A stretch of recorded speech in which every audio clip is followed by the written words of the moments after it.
Hello everyone and welcome to my channel. এখন আমি যে বিষয়গুলো নিয়ে কথা বলবো, অবশ্যই বরবাদ নিয়ে তো একটা কথা বলার আছে।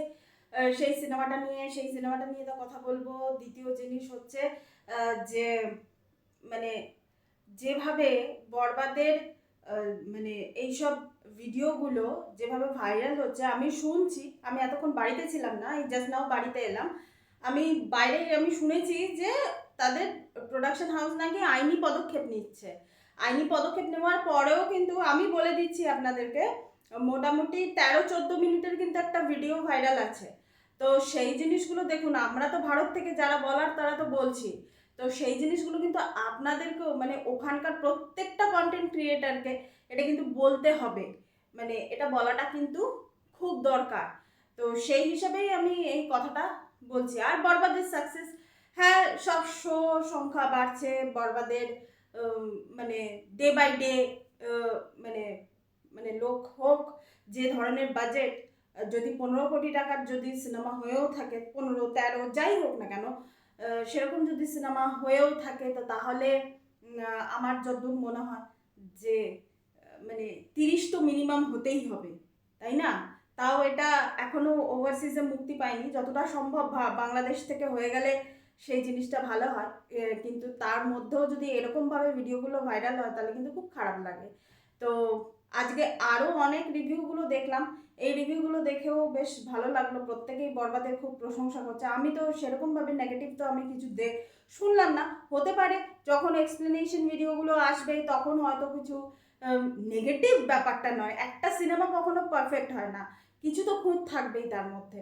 তো সেই জিনিসগুলো যেন সামনে আসে, সামনে আসলে কি হয়, রেকটিফাই করা যায়। রেকটিফাই করলে কি হয়, পরবর্তীকালে যখন যখন সিনেমা হবে, এটা কিন্তু আমি শুধুমাত্র শাকিব খানের সিনেমার জন্য বলছি না, এইগুলো আসাটা খুব দরকার। অন্যান্যরাও তো আছে বাংলাদেশে, যেমন আফরান নিশো আছে, শরীফুল রাজ আছে, শিয়াম আছে, তো এনারাও তো আছে। তারপর চঞ্চল চৌধুরী আছেন, তারপর মোশাররফ করিম আছেন। তো এনাদের সিনেমার ক্ষেত্রেও এই জিনিসগুলো, যদিও মোশাররফ করিম আর চঞ্চল চৌধুরীকে আমি একটু অফবিটের, মানে মেইন স্ট্রিম আমি, মানে ও আমি স্টার বলতে যেটা বোঝায় সেটা আমি বলছি না, কিন্তু তবুও সব সিনেমার ক্ষেত্রেই তো এই জিনিসগুলো মানে হওয়াটা খুব দরকার। তো এনিওয়ে, এটাই ছিল আমার বরবাদ নিয়ে বক্তব্য। আর একটা জিনিস হচ্ছে যেটা নিয়ে আমি আমাদের কমিউনিটি সবচেয়ে বড় যে চ্যানেল শরৎ মিউজিক ভেঞ্চার্স, একটা জিনিস না আমার কনফিউশন আছে, আপনাদের চ্যানেলটার নাম কি, শরৎ না শারদ? শারদ মানে কিন্তু আলাদা, সেটা সকালবেলা। আর শরৎ মানে কিন্তু যে ইনস্ট্রুমেন্টটা, যেটা সৃঞ্জয়দা বাজান, তো কোনটা, মানে নামটা কোনটা? আমি এক একজনকে এক একটা নাম নিতে শুনেছি, সেই that's why I am asking.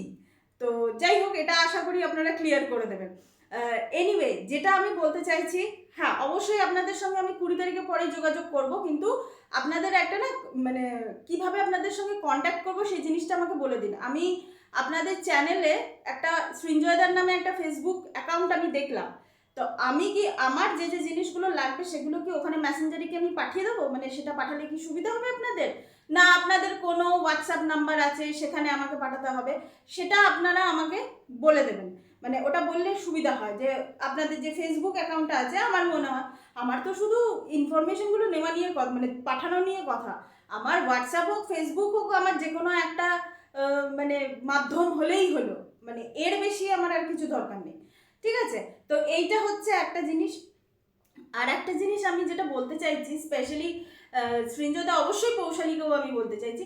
আচ্ছা, আপনারা তো, পৌশালী তো নিজে একজন গানের টিচার, রাইট? উনি আমাদেরকে মাঝে মাঝে বলেন যে উনি ক্লাস নিতে যান, উনি। আবার সৃঞ্জয়দা শরৎ বাজার। আচ্ছা, এরকম জিনিস করলে হয় না? আমরা তো এত সিনেমা, এত ট্রেলার টিজার নিয়ে আমরা এত কথা বলি, একটা নতুন আইডিয়া নিয়ে আসলে হয় না? যে বছরে অন্তত দুবার, কারণ দুবার কেন বলছি বলুন তো, এটা সিনেমা নয় যে প্রতি সপ্তাহে সপ্তাহে আসবে, এটা নয়।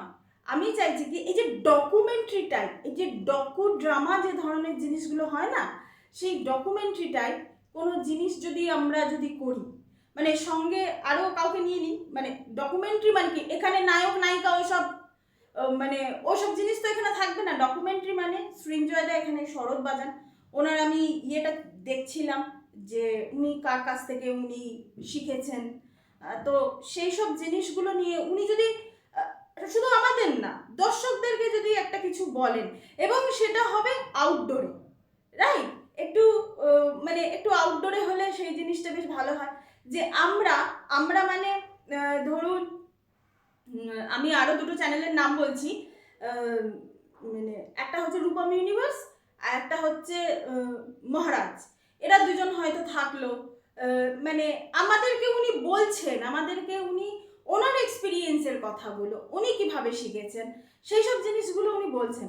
বছরে একবার যদি এরকম ধরনের, এটা জাস্ট একটা আইডিয়া লেভেলে আমি কথা বললাম, কারণ এইগুলো শ্যুট করা মানে একটা সিনেমা শ্যুট করার থেকে বেশি কঠিন, কারণ রিসার্চ ওয়ার্ক।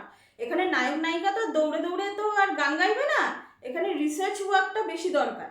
রিসার্চ ওয়ার্ক করতে করতেই দেখবেন যে 6 মাস 7 মাস কেটে গেছে একটা পুরো জিনিসকে সেট আপে বানাতে, তারপর জিনিসটা ফাইনালাইজ হবে। এবং সেই জিনিসটা, এই আইডিয়াটার কথাই আমি বলছিলাম যে ঠিক আছে, আমরা তো ট্রেলার, টিজার, সিনেমা, নাটক, গান এগুলো নিয়ে তো আমরা সারা 12 মাস কথা বলি, কোথাও একটা একঘেয়েমি হয়ে যাচ্ছে না? আমার কাছে তো লিটারেলি কিছুদিন ধরে তো মানে আমার কাছে ভীষণ রকমের একঘেয়েমি হয়ে যাচ্ছে জিনিসটা, মানে একই জিনিস হয়ে যাচ্ছে, একই জিনিস হয়ে যাচ্ছে।